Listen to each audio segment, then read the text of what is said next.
وسلم ایک راستے سے چل رہے تھے، دیکھا کہ ایک فرعونی اور اسرائیلی دستے غربا ہیں، آپس میں لڑ رہے ہیں، لیکن فرعونی جو ہے وہ اسرائیلی پہ ناحق ظلم کر رہا ہے۔ تو موسیٰ علیہ السلام قریب کے ان کو چھڑایا، اور فرعونی جو تھا اس کو جو ہے موسیٰ علیہ السلام نے ایک پنچ مارا، ایک مکہ مارا، جس کی وجہ سے جو ہے وہ مر گیا۔ ایک نبی کے اندر 40 مردوں کے برابر جو ہے طاقت ہوتی ہے، اور اسرائیلی جو ہے وہ بھاگ گیا۔ دوسرے دن دیکھا کہ وہی شخص جو وہاں سے بھاگا تھا کسی اور سے لڑ رہا ہے۔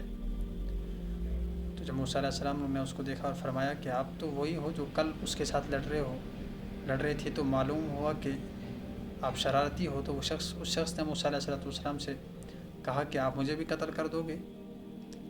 تو جس شخص کو قتل کیا تھا موسیٰ علیہ السلام نے، تو اس کی خبر جو ہے فرعون کے پاس پہنچی۔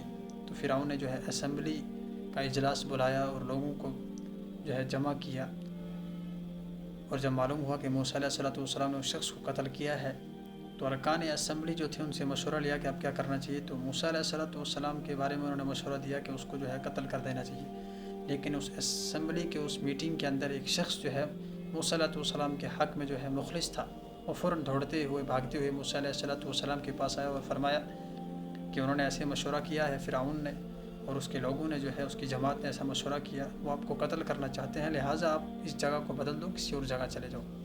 تو موسیٰ علیہ السلام جو ہے وہاں سے نکل پڑے۔ فخرج منها خائفا يترقب، موسیٰ علیہ السلام وہاں سے فوراً نکل پڑے اور وہاں سے جو ہے مدین کی طرف چلے۔ وہاں جا کے دیکھا کہ ایک کنواں ہے، اور اس پہ جو ہے چند لوگ اپنے بکریوں کو جو ہے پانی پلا رہے ہیں۔ اس کنویں کے اوپر جو ہے بڑا پتھر رکھا جاتا ہے جب پانی پلایا جاتا ہے اس کے بعد۔ تو دیکھا کہ چند لوگ بکریوں کو پانی پلا رہے ہیں، لیکن 2 لڑکیاں دور کھڑی ہیں۔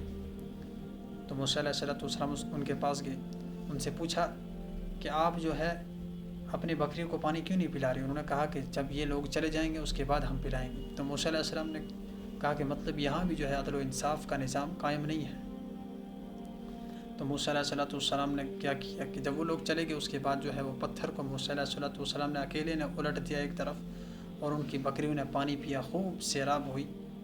اس کے بعد جو ہے وہ لڑکیاں اپنی بکریوں کو واپس لے کے گھر چلی گئی، اور موسیٰ علیہ السلام کے پاس نہ گھر تھا نہ در، اور درخت کے نیچے رہتے تھے، اور اللہ تعالیٰ سے دعا کی۔ اس کے بعد جو ہے وہ لڑکیاں جو گھر گئیں تو شعیب علیہ السلام نے ان سے پوچھا کہ آج تو بکریاں جو ہے خوب پانی پی کے آئی ہیں، خوب سیراب ہو کر آئی ہیں۔ تو ان کی بچیوں نے کہا کہ ہمیں ایک شخص ملا جو قوی امین، بڑا طاقتور تھا اور امانت دار تھا۔ تو شعیب علیہ السلام نے کہا کہ اس شخص کو جو ہے مجھ سے ملاؤ۔ تو موسیٰ علیہ السلام کو جب ان سے ملایا، ان سے ملاقات ہوئی، تو پھر جو ہے شعیب علیہ السلام نے اس بچی سے جو ہے موسیٰ علیہ السلام کا نکاح کیا۔ اس کے بعد موسیٰ علیہ السلام کو گھر کا جو ہے گھر بھی دیا، رہنے کا انتظام بھی ہو گیا۔ اور موسیٰ علیہ السلام نے اللہ تعالیٰ سے دعا بھی کی تھی، ربنا انی لما انزلت الی من خیر فقیر، کہ پروردگار تو جو کچھ خیر نازل کرے میں اس کا محتاج ہوں۔ تو اللہ تعالیٰ نے اس دعا کو موسیٰ علیہ السلام کے حق میں قبول بھی کیا۔